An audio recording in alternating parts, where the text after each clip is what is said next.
People wonder, people ask, am I present?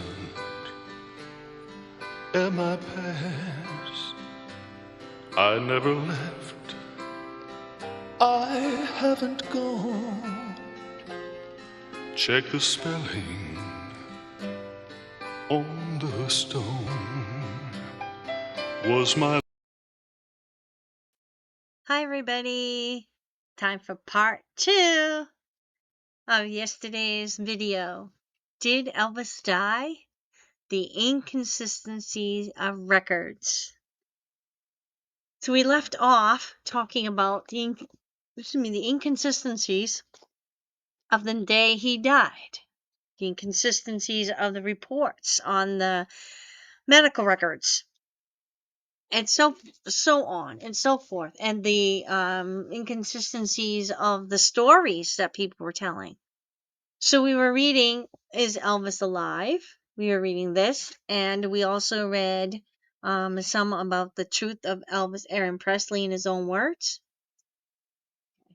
So he had revealed in his book that he had taken, an injection that made him look like he was comatose or in a state of death.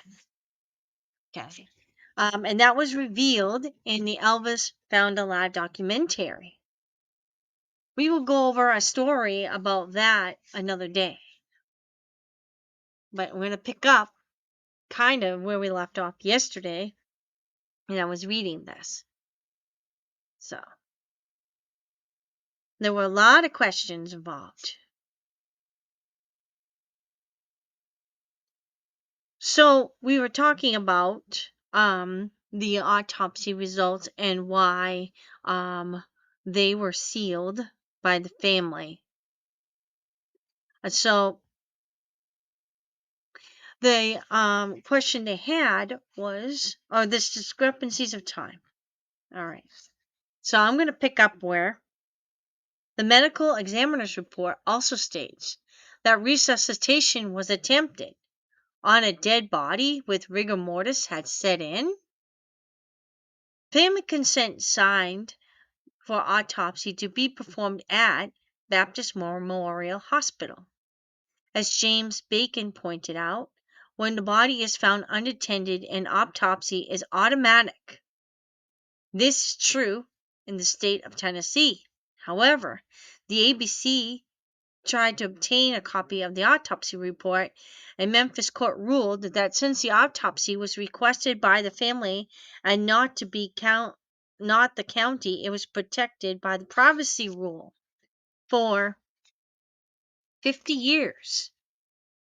And we have the answer as to why the autopsy was consented to by the family members. Is it reasonable to assume that these same family members must have known beforehand about the legal out, since the body was supposedly autopsied immediately? Since Priscilla had said she was in California and Lisa, although at the mansion, was only 9 years old, it must have been Vernon who signed the autopsy consent papers. I find it odd that Vernon would have been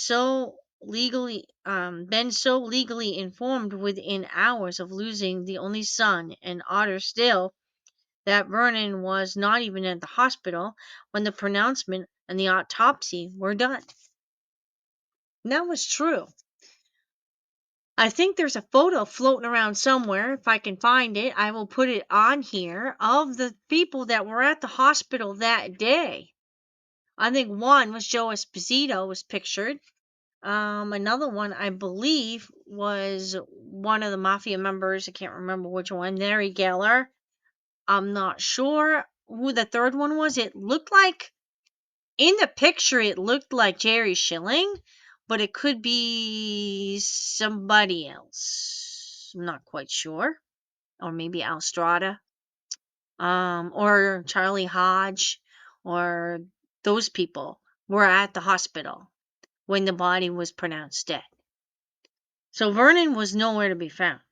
As a matter of fact, they said Vernon, when Priscilla and I think when Jerry Schilling both showed up, they said he was in deep mourning, wailing and crying really loudly, crying out for his son, crying to God, why'd you do this, all this kind of thing. So he was pretty upset. So I don't think it was Vernon that might have done this, but it might have been the people that were on the ploy. The ploy. All right.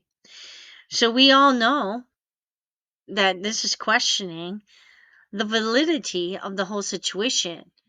Did Elvis really pass away? Or did he fake his death? Now, a lot of this information is leaning toward him faking his death. Because he would have been the one that knew about the laws in Tennessee. He was a police officer, so he would know the laws. And since we already figured out earlier that he filled out his own death report, his own autopsy or whatever death report, that he knew it wasn't him in that grave or him at that autopsy table either. All right. So probably who sealed it was Elvis himself, or maybe Joe Esposito and the colonel and a couple other people posing as family. All right. We're not sure exactly on that because it's not really implied, or it's kind of implied, but not really. All right. From what I've learned, this is Gail talking now in this one. From what I've learned, Vernon is not that educated. During the 2020 hour show on the cover-up, Geraldo Rivera pointed out that the contents of Elvis's stomach had been destroyed before the autopsy and that the police had closed the case the night of his death. There are those who argue the reason autopsy remains were destroyed and the report sealed is because the family did not want the world to know that Elvis misused drugs. And the book Elvis What Happened contained page after page of Elvis's drug misuse. The plan to elaborate cover-up on the image that had been publicly smeared seemed to be a case of locking the barn after the horse has been stolen rationale. Obviously, the fans were sticking up for their idol no matter what, as demonstrated by the massive crowds outside of Graceland. Did this all mean that Elvis was alive? No, perhaps the body weight was either left out to distort because Vernon wanted the world to think of his son as young and thin, despite the fact that he was grossly overweight, as film and pictures show. In fact, he was grossly overweight only hours before. Therefore, no one would have been fooled. So why? So there are pictures of him. I have some pictures I'll post up here. Does he really look in these pictures like he's around 200 pounds? Even the night before he died? So why would his death record or death report say he was 170 pounds? And on the other one, because there was 2 copies, it was empty. The weight wasn't listed. And if we're to believe that there were multiple plots for multiple reasons, such as a misspelling of the name on the stone grave, because Elvis is somewhere else, and the contents destroyed and the medical examiner's report altered because of image, we are all stuck with the question as to who orchestrated the cover-up. Vernon was suffering from heart trouble and in ill health. He doesn't strike me as the sort to go through such extremes. The one person smart and bold enough to do this might be Elvis himself. He knew all about pharmaceuticals. He knew about illusion. He studied mysticism. He often visited the funeral home, Memphis funeral home, late at night, taking friends with him. Not only did he know about embalming, about how long the body would take to deteriorate, but he also knew which kind of drugs would intermingle safely with another. He could have taken one or more drugs to induce a coma-like state, but he would have needed the assistance of several friends, a doctor, and perhaps the colonel. So I'm going to stop here because she's on to something. Okay. So Jesse says in here that he took an injection. The colonel was a major force, and he chose Joe from all the people who worked for me. We didn't want to pass into oblivion. I didn't want to pass into oblivion as a washed-up old rock star, possibly broke. All right. So that's number one. That was one of his reasons. And he said that multiple times to Larry and looked in the mirror and said, I don't want people to look at, people don't want to look at an old aging rock star. He said, I was given an injection that looked like I was dead, but the people closest to me knew better. Believe me, I had my doubts that this could be pulled off, but it did, and I became Jesse, just a poor white southern boy who didn't sing a lick of anything. He also said later on in the book that he picked the most naive person in Ginger Alden. He said numerology and does play an important part of my life, and we knew that we would have to be the date. I picked the most naive person I could think of in Ginger Alden, although she waited way too long in discovering my body. Anyone who knew my predicament at the time and had sympathy for my lifestyle can forgive me for what I did. All right. So, what does he mean by that? Okay. So he took an injection and it gives him a comatose like state. Now, Gail Giorgio is going to go into more about another type of thing that he talked about in his movie. But if he took his men, or whoever was involved in this, to a funeral home to investigate how to go about this plan, embalming, taking care of a body, drugs that intermingle. Yeah. All right. And the reason why he said Ginger took so long was the medication was starting to wear off when she found him. Therefore, when Joe came running up the stairs and turned him over, he took a big breath because the medication was wearing off. She took off because she knew Joe could take care of this mess that's going on. And they probably, and I'm sure Elvis put on his techniques that she's going to go over with us in a few minutes about his breathing techniques that he learned. All right. In the meantime, they switched the body. Okay. So Elvis knew the laws of fasting. In fasting, toxins were released quicker from the body. Thus, if one were to tempt fate by taking enough drugs to put one in a temporary catatonic state, it would be wise to have the same body in the state of fasting so that the toxins would be eliminated as quickly as possible.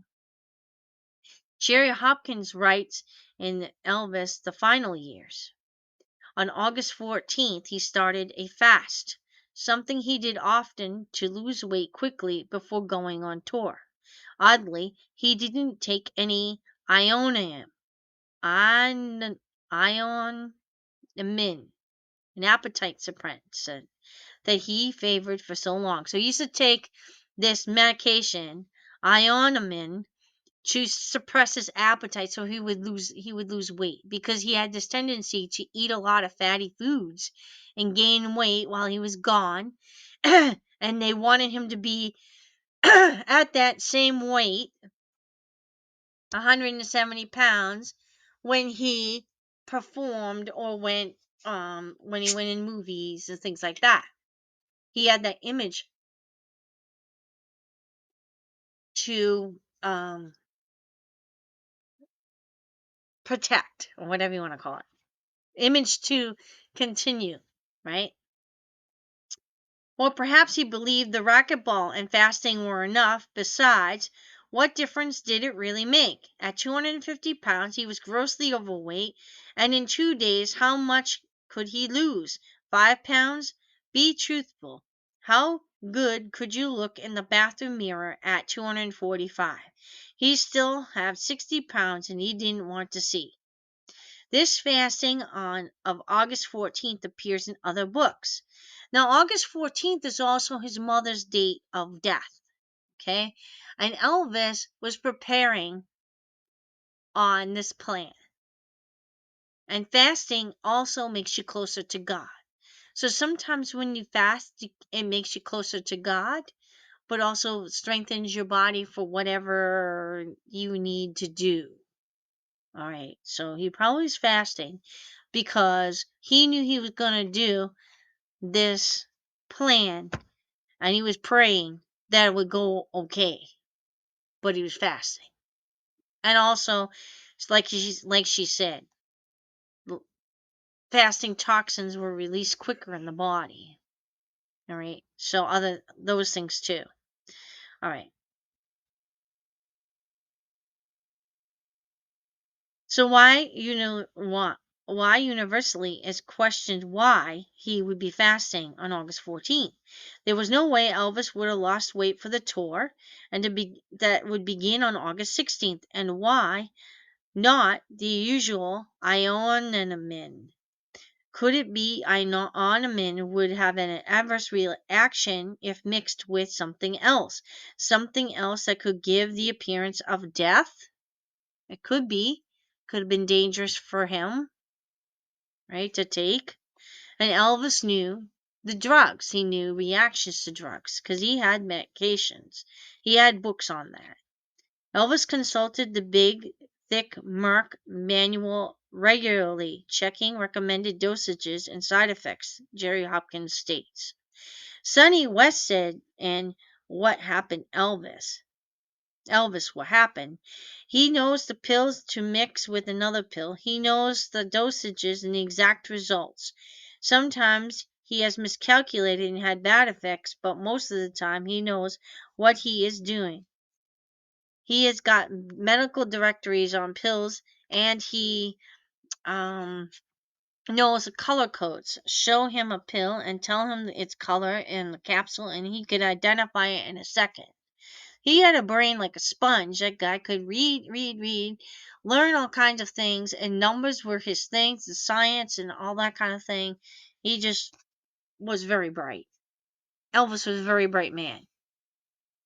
Easily be a doctor if he wanted to be. Anyway, the end analysis is Elvis Presley was last seen alive somewhere between 8 in the morning and late as 10 in the morning. His body was discovered somewhere between 12:30 and 2 o'clock. By all accounts, he had an active day and evening and had an active days prior, since Lisa Marie was visiting, taking Lisa and her friends to Liberty Land amusement park and the movies. Even his last day was busy watching television, reading, going to the dentist, staying up all night, playing racquetball, kidding around, and being generally in good spirits. They also said that he played the piano and sang 2 or 3 songs too, gospel songs. No one who saw him during those last hours reported him seemed drugged or unable to perform. In fact, some say he played a rigorous game of racquetball, even worked out a bit. He seemed excited about what was supposed to happen on the 16th. When 2020 did their investigative piece on the cover-up, they they concurred that the last 12 hours of Elvis's life were busy.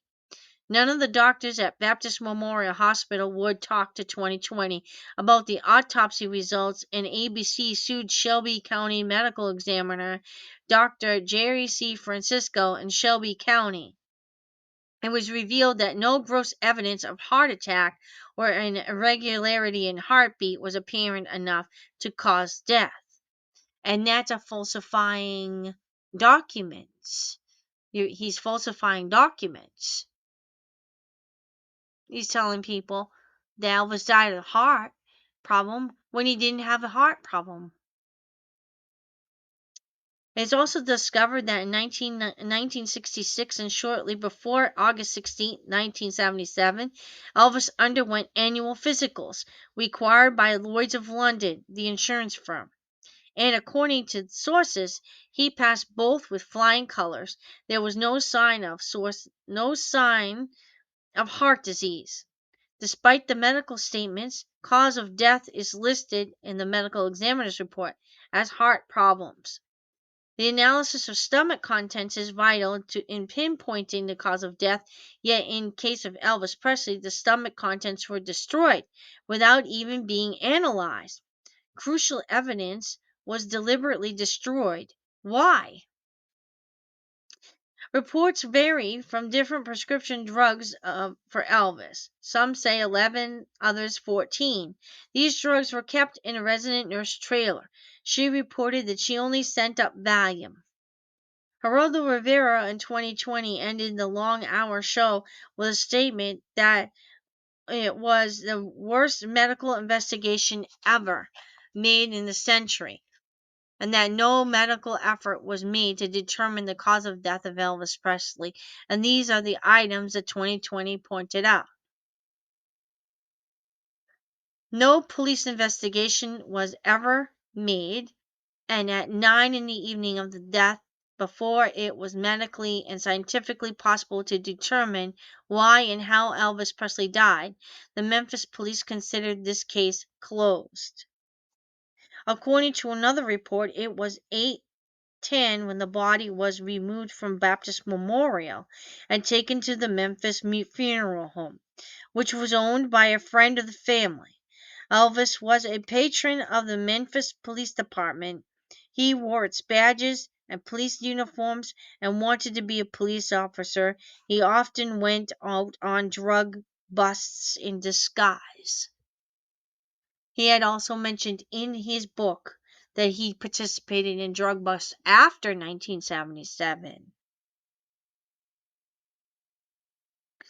Dr. Jerry Francisco said a search was made at Graceland for drugs, but there weren't any.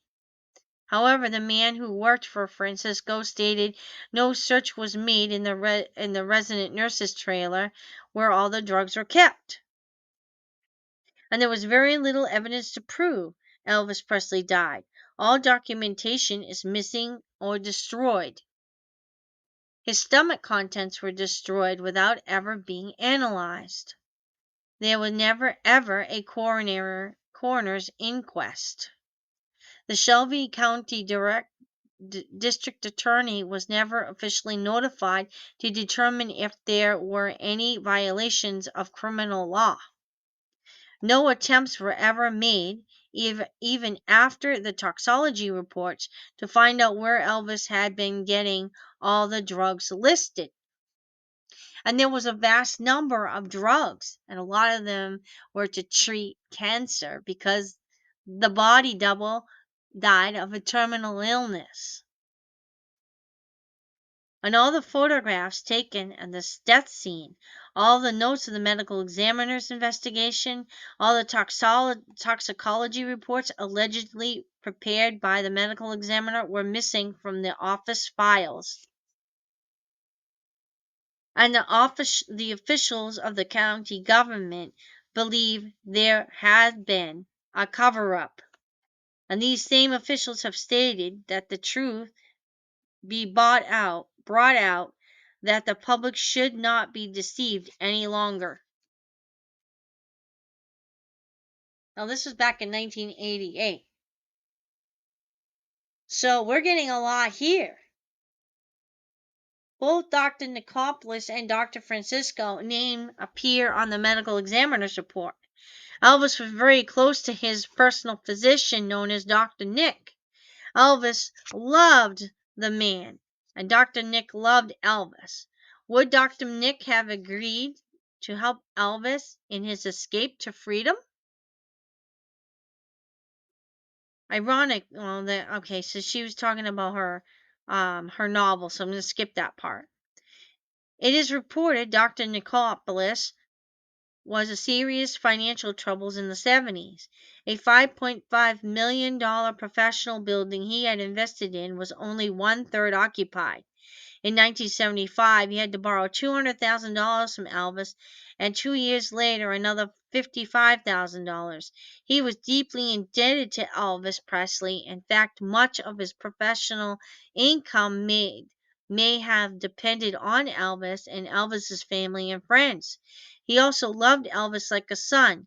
I find it easier to believe he would have helped Elvis escape rather than kill Elvis with pills. And I'm not alone in this belief. Beyond the 2020 investigation, I read another report in the newspaper that said after Elvis Presley's purported death, Dr. Jerry Francisco had said he performed an autopsy. He stated the cardiac arrhythmia was cause of death. Morris Elliott, the vice president of Baptist Memorial Hospital, has been quoted in various publications stating that Elvis Presley's vital organs were never returned to his body. Elvis was buried without them. Why? Or was there an autopsy?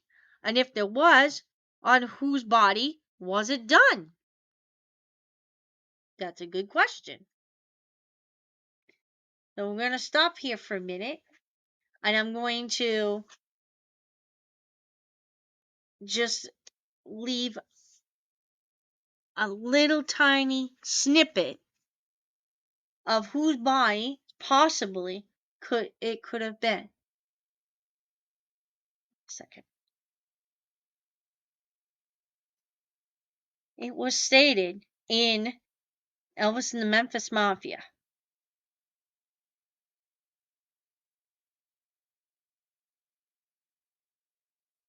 It's gonna find it. Billy Smith was talking with Elvis when he went to go get plastic surgery in 1975. And Elvis said to him,